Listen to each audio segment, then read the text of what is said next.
Hey, our CougarBoard question of the week. If you're not familiar with CougarBoard, it's the largest online community of BYU fans with thousands of posts daily. This comes from Laser Coug, one of their insider subscribers.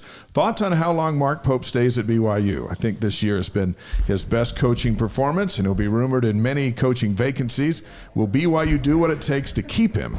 If Kentucky calls, is he definitely gone? By the way, Kentucky's not open with Calipari there, and it doesn't appear he's going anywhere. Louisville is open, Kentucky's rival. What do you think, Blaine?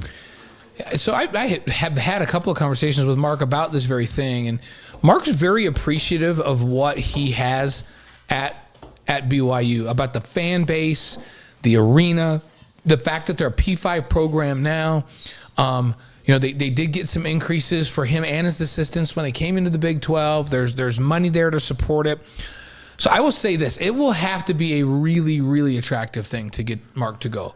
So when you say when Kentucky calls, so if Calipari decides to hang it up and that's open, you take that call? Yeah, I think you take that call and listen, and I think that would be a big draw for Mark. But outside of that, I don't think there's a lot of jobs that Mark's just chomping at the bit to get to. Coaches like to win.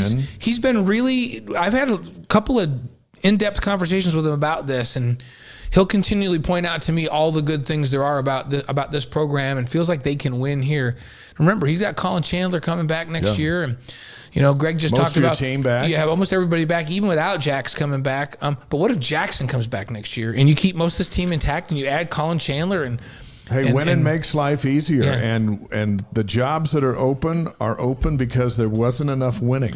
And not enough winning in Kentucky is a really fine margin, right? They but they're not even in play. You have to be Final Four in Kentucky, or they have all kinds of pressure on you. Yeah. And there's a lot of jobs out there, and there'll be a lot of openings. And his name. You got to be careful. His name, rightfully so, will get mentioned because he's one of the hottest commodities in college basketball. Washington was an interesting thought because he did play at Washington, where he has significant ties. That would be interesting, especially if they doubled or tripled.